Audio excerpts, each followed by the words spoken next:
गति 100 शब्द प्रति मिनट। डिक्टेशन शुरू होने में समय शेष है 5 सेकंड। Ready, start. उम्मीदों के अनुरूप ही एनडीए की ओर से राष्ट्रपति पद की प्रत्याशी द्रौपदी मुर्मू गुरुवार को विशाल मतों के अंतर से विजयी घोषित की गई। इस प्रकार देश को 15वां राष्ट्रपति मिला।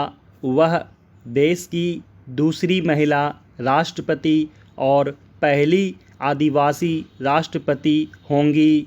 इस मौके पर देश को अब तक मिले राष्ट्रपतियों की सूची पर नज़र डालें तो इसमें एक से एक गौरवान्वित महसूस कराने वाले नाम मिलते हैं। डॉक्टर राजेंद्र प्रसाद और सर्वपल्ली राधाकृष्णन से लेकर रामनाथ कोविंद तक सभी ने राष्ट्रपति पद पर रहते हुए किसी न किसी रूप में अपने व्यक्तित्व की छाप छोड़ी है, मगर कुछ छापें ऐसी गहरी पड़ी हैं जो याद दिलाती हैं कि यह संवैधानिक पद भले ही शासन से जुड़े रोज़मर्रा के फैसलों से ऊपर और राजनीतिक सत्ता से अलग हो, इसमें निहित प्रभाव इसे विशिष्ट बनाए रखता है। यह प्रभाव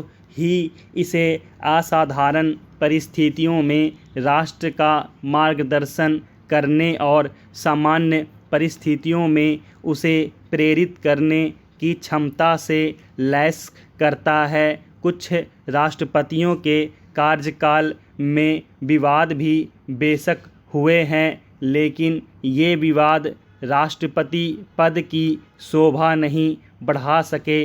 पद की शोभा बढ़ी उन राष्ट्रपतियों के कार्यकाल में जिन्होंने इसकी मर्यादा और संवैधानिक सीमाओं का ख्याल रखते हुए अपनी जिम्मेदारियों का निर्वाह किया। इस लिहाज से देखें तो राष्ट्रपति पद की गरिमा सुरक्षित रखते हुए सरकार पर विवेक का अंकुश बनाए रखने की जो मिसाल 10वें राष्ट्रपति आर नारायणन ने पेश की, वह आगे के राष्ट्रपतियों के लिए प्रेरणा बनी। यही नहीं, 11वें राष्ट्रपति एपीजे अब्दुल कलाम ने जिस तरह अपने व्यक्तित्व की सादगी से असंख्य देशवासियों और ख़ास तौर पर बच्चों, विद्यार्थियों को प्रभावित किया, वह भी अद्वितीय है। इन उदाहरणों की रोशनी में द्रौपदी मुर्मू के शुरू होने वाले कार्यकाल को देखें तो उनसे अपेक्षाएं ढेर सारी हैं। वह ऐसे समय राष्ट्रपति पद की जिम्मेदारी संभाल रही हैं जब देश में तीखा राजनीतिक विभाजन है, विपक्ष और सत्ता पक्ष के मतभेद सामान्य राजनीतिक मतभेदों की सीमा से आगे जा चुके हैं। दोनों अक्सर एक दूसरे को देश के लिए खतरनाक करार देने की हद तक चले जाते हैं। ऐसे में द्रौपदी मुर्मू का व्यक्तित्व एक ऐसे सर्वसमावेशी रूप में सामने आया जहां राजनीतिक विरोध छीन पड़ते दिखाई देने लगे। जो पार्टियां विपक्षी प्रत्याशी का चयन करने में बढ़ चढ़कर हिस्सा ले रही थीं, वे भी द्रौपदी के नाम पर अपना विरोध शिथिल करने को मजबूर हुईं और कुछेक दलों ने तो बाकायदा उनके पक्ष में वोट तक किया। दलीय राजनीति के गुना भाग में इसे चाहे जिसका भी फायदा या घाटा बताया जाए, राष्ट्र और लोकतंत्र के लिए सर्वोच्च पद पर ऐसे उदात्त व्यक्तित्व का आना एक अच्छी खबर है। द्रौपदी मुर्मू का राष्ट्रपति पद के लिए भारी मतों से विजयी होना भारत के राजनीतिक इतिहास की बड़ी घटना है। उनकी जीत के कई मायने हैं और इसके दूरगामी प्रभाव भी दिखेंगे। द्रौपदी मुर्मू को एनडीए ने राष्ट्रपति पद का प्रत्याशी बनाया था।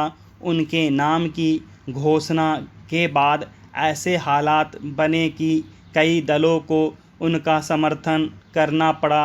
इनमें झारखंड मुक्ति मोर्चा, शिवसेना जैसे दल भी हैं। शायद ही किसी को भरोसा था कि एनडीए देश के इस शीर्ष पद के लिए एक आदिवासी को मैदान में उतार सकता है, वह भी महिला को।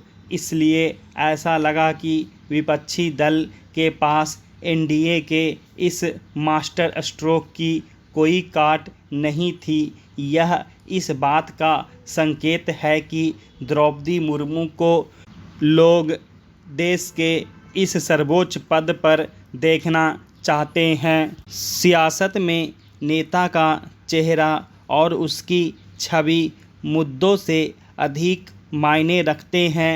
नेता का करिश्मा ढलते ही उसके दल की सियासत भी ढल जाती है। पूर्व प्रधानमंत्री इंदिरा गांधी भी इस सच्चाई से पूरी तरह वाकिफ़ थीं। इसलिए 1980 में जब उन्हें दोबारा सत्ता मिली तो उनके रणनीतिकारों ने देश ही नहीं पूरी दुनिया में ब्रांड इंदिरा को स्थापित करने की योजना तैयार की और उसे अमली जामा पहनाने में जुट गए।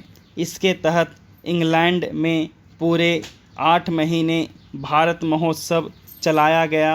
25 जून 1975 को इमरजेंसी लगाने के इंदिरा गांधी के फैसले ने पूरी दुनिया में उनकी छवि पर बट्टा लगाया था।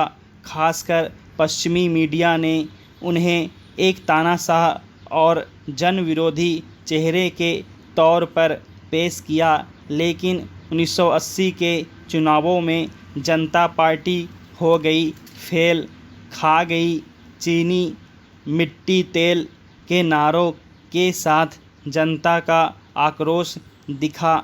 जनता पार्टी सत्ता से बाहर हो गई और इंदिरा गांधी की अगुवाई में कांग्रेस 353 सीटों के साथ सत्ता में लौटी। लोकतंत्र की हत्या के आरोपों से लेकर लोकतांत्रिक जीत तक के इस सफ़र को और शानदार बनाने के लिए टीम इंदिरा ने जो नया अभियान शुरू किया उसे नाम दिया गया भारत महोत्सव। 1982 में इंग्लैंड के विक्टोरिया एवं अल्बर्ट गैलरी में कला प्रदर्शनी लगी। रविशंकर और एमएस सुब्बालक्ष्मी जैसे नामी कलाकारों की प्रस्तुतियां हुई। भारत की कला एवं संस्कृति की विविधता से रूबरू कराने के लिए कई राज्यों के लोक कलाकार भी भेजे गए, जिन्होंने अलग अलग जगहों पर लोक नृत्य एवं संगीत की झलक पेश की। पीएम ने इस महोत्सव की शुरुआत की। उन्होंने कहा कि भारत लोकतंत्र और समाजवाद के प्रति प्रतिबद्ध है। ब्रिटिश अखबारों में इन आयोजनों को लेकर खूब खबरें छपीं, जिनमें सबसे अधिक जोर इंदिरा में आए बदलावों पर था। इंदिरा ने भी तंज किया कि अब ब्रिटिश मीडिया उन्हें भारत की महारानी नहीं कहेगा। आयोजनों की इस कड़ी का विस्तार अमेरिका, रूस, फ्रांस सहित अन्य देशों में भी हुआ। स्टॉप।